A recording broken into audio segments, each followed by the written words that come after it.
میں لوگوں کو بتاتی ہوں کہ میرا شوہر ایسی حالت میں ہے، مجھے مارتا بھی ہے، پھر بھی میں اس کے لیے سب کچھ کر رہی ہوں تو لوگ یقین نہیں کرتے۔ یہاں آس پاس کے لوگ کہتے ہیں کہ اپنے بیمار شوہر کو چھوڑ کر باہر سیر کرنے جاتی ہے، دھندا کرتی ہے، غلط طریقے سے پیسہ کماتی ہے، ورنہ اتنی خوبصورت لڑکی ہو اور اس کا شوہر چارپائی پر پڑا ہو اور اسے مارتا بھی ہو، وہ اس کے لیے کیوں محنت کرے گی؟ میں کس کو جواب دوں؟ میں تو تنگ آ گئی تھی، اس لیے سوچا کہ الزام تو مجھ پر ویسے بھی ہے تو کر ہی لیتی ہوں کچھ، تبھی آپ کو وہ سب کہہ دیا۔ مجھے معاف کر دیں، میں وہ نہیں کرنا چاہتی تھی، بہت بے بس ہو گئی تھی یا پریشان ہو گئی تھی۔ مجھے اپنی بیٹی کی بہت یاد آتی ہے، میں نے اس کا نام فاطمہ رکھا تھا، صرف اس شخص کی وجہ سے وہ مجھ سے دور چلی گئی۔ وہ بہت بیمار تھی، میں اس کے لیے پیسے کا انتظام کرنے گئی تھی، لیکن جب واپس آئی تو اس نے مجھے اتنی زور سے مارا کہ میں بے ہوش ہو گئی، اور جب میری آنکھ کھلی تو میری بیٹی کی آنکھیں بند ہو چکی تھیں۔ میں نے اس عورت کے ہاتھ پر اپنے دونوں موبائل اور جتنے بھی پیسے تھے وہ رکھ دیے اور کہا کہ تم موبائل بیچ دینا اور پیسے کا استعمال کر لینا۔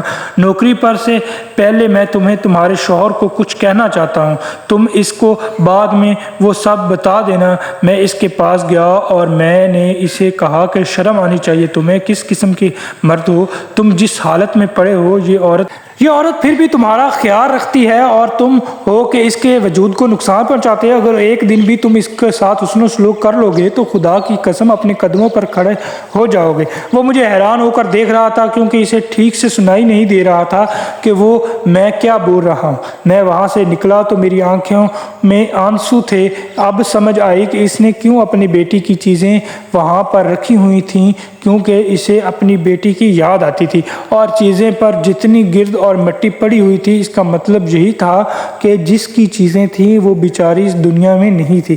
میں وہاں سے چلا گیا، گاڑی میں روتا رہا۔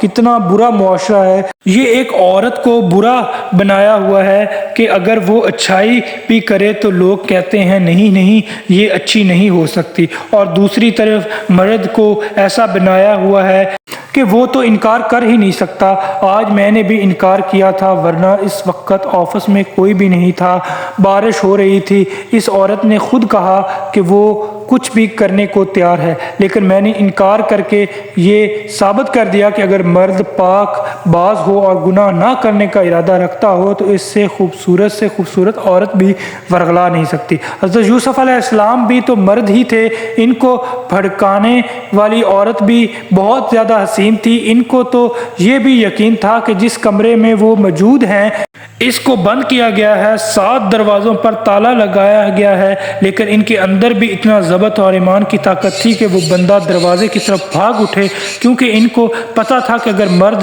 ارادہ کر لے کہ اس نے گناہ نہیں کرنا تو پھر اللہ بندہ کو دروازے کھول دیتا ہے، اور ایسا ہی ہوا کہ وہ بند دروازے ایک ایک کر کے کھلتے گئے اور وہ اس گناہ سے بچ گئے۔ اب نیاب کام کرتی تھی، میں اس سے کوئی بات نہیں کرتا تھا، وہ بھی اپنے کام سے کام رکھتی تھی، کیونکہ مجھے واقعی اس سے ہمدردی ہو گئی تھی، محبت بھی تھی ابھی بھی، لیکن میں نے اسے اپنے دل میں چھپا لیا تھا۔ مجھے نہیں لگتا تھا کہ وہ کبھی بھی مجھ سے شادی کرتی، اپنے شوہر کو نہیں چھوڑ سکتی تھی، اگر وہ چھوڑنے والی ہوتی تو ابھی تک چھوڑ چکی ہوتی۔ میں نے نیاب کو اپنے دل کے کسی ایسے کونے میں بھیج دیا تھا جہاں پر وہ ہمیشہ کے لیے رہ سکتی تھی، لیکن میں خود وہاں پر نہیں جا سکتا تھا کیونکہ مجھے پتا تھا کہ وہ میری کبھی نہیں ہو پائے گی۔ وقت اسی طرح گزرتا رہا، میں نے اس سے یہ بھی نہیں پوچھا کہ کیا تمہارے شوہر کا رویہ تمہارے ساتھ بہتر ہوا یا نہیں، اور تم مار کھاتی رہتی ہو، لیکن ایک دن میں اسے دیکھ کر حیران ہوا۔ آج وہ بہت زیادہ خوش تھی اور بہت خوبصورت لگ رہی تھی۔ میرے پاس آئی اور کہنے لگی کہ میرے پاس آپ کے لیے کچھ ہے۔ مجھے لگا کہ شاید پھر سے کچھ بنا کر لائی ہے، لیکن اتنے دنوں تک تو وہ بھی مجھ سے دور دور رہ رہی تھی، پھر اچانک اسے میرا خیال کیسے آ گیا۔ میں اس طرح سے پیش آ رہا تھا کہ جیسے یہ سب کچھ نارمل ہے اور میرے اندر کچھ نہیں چل رہا۔ میں نے کہا کہ ہاں کیا لائی ہو، تو اس نے میرے دونوں موبائل میرے ٹیبل کے اوپر رکھ دیے اور میں کہنے لگا تم نے ان کو بیچ کر استعمال نہیں کیا؟ تو اس نے کہا کہ نہیں، مجھے ضرورت نہیں پڑی کیونکہ میرا شوہر اس دنیا سے چلا گیا ہے۔ میں نے کہا کہ سب کیسے؟ اس نے کہا کہ اس دن کے 1 ہفتے بعد ہی رات کو اس کو کچھ ہو گیا تھا۔ لوگوں نے بہت باتیں سنائی مجھے، لیکن میں نے سن لی کیونکہ مجھے پتا تھا کہ آخر باتیں ہی ہیں۔ اس کے بعد مجھے باتیں سنانے والا کوئی نہیں ہے۔ اب میں بالکل اکیلی رہتی ہوں۔ میں نے کہا کہ اتنا سب کچھ ہو گیا، تم نے مجھے بتایا کیوں نہیں؟ اس نے کہا کہ میں نے آپ کو اس لیے نہیں بتایا کہ آپ نے پہلے ہی میرے لیے بہت کچھ کیا تھا، اور آج میں آپ کو اس لیے بتا رہی ہوں کیونکہ بہت جلد میری شادی ہے، اور وہ بھی بہت اچھے انسان سے۔ یہ سن کر میں حیران رہ گیا، اور اتنی جلدی شادی کر رہی ہو؟ اگر اس کا شوہر اس دنیا سے چلا ہی گیا ہے تو وہ شادی کر ہی سکتی تھی۔ میں نے وقت گوا دیا تھا، مجھے بہت زیادہ افسوس ہوا۔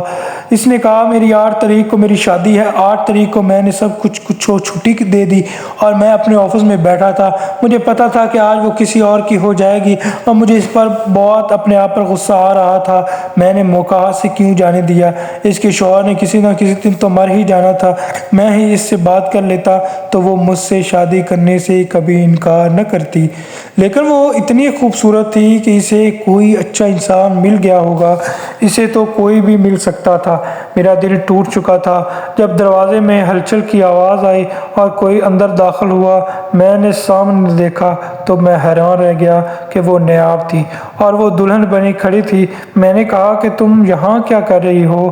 کیا کوئی مسئلہ ہو گیا ہے؟ تمہارے ساتھ تمہارا دلہا کہاں ہے؟ وہ مسکرائی اور کہنے لگی سامنے ہی تو کھڑا ہے۔ میں نے کہا کیا مطلب؟ اور پھر اچانک سے میں سمجھ گیا کہ وہ کیا کہنا چاہ رہی ہے۔ اس نے کہا کہ میں آپ سے شادی کرنا چاہتی ہوں۔ آپ ہیں وہ انسان جس نے میری مدد کی، میری عزت کی حفاظت کی، میری مجبوری کو سمجھا، مجھ پر برا ہاتھ نہیں اٹھایا۔ میں آپ کے علاوہ کسی سے شادی نہیں کر سکتی۔ جب اس نے ایسی بات کہی تو میں آپ لوگوں کو بتا نہیں سکتا کہ میں ایک ہی وقت میں مجھ پر کیسا احساس طاری ہوئے تھے۔ بے یقینی، خوشی، میں پوری طرح سے حیران رہ گیا تھا۔ میں نے اگلے ہی لمحے اسے گلے سے لگا لیا اور ہم لوگوں نے اسی دن نکاح کر لیا۔ وہ میری بیوی ہے اور میرے گھر میں رہتی ہے، میرے گھر کو سنبھالتی ہے۔ ہمارے ہاں اولاد ہونے والی ہے اور ڈاکٹروں نے بتایا ہے کہ بیٹیاں آنے والی ہیں۔ وہ کہتی ہے کہ میری بیٹی واپس آ رہی ہے۔ میں اس کا نام بھی فاطمہ رکھوں گی، اور میں اسے کہتا ہوں کہ ہاں تم اس کا نام بھی فاطمہ ہی رکھنا۔ ایسا ہی سمجھنا تمہاری وہی بیٹی اللہ نے تمہیں واپس کر دی ہے۔ وہ بہت خوش رہتی ہے۔ اس نے میرے گھر کو گھر بنا دیا۔ اس کے دم سے میرے کاروبار میں بھی 4 چاند لگ گئے۔ میں بہت زیادہ خوش ہوں۔ اگر آپ کو میری یہ کہانی اچھی لگی تو میرے چینل کو ضرور سبسکرائب کیجیے گا اور بیل آئیکن پر ضرور دبائیے گا تاکہ آپ کو میری نئی آنے والی ویڈیوز ملتی رہیں۔ ملتے ہیں نیکسٹ کسی اچھی ویڈیو میں۔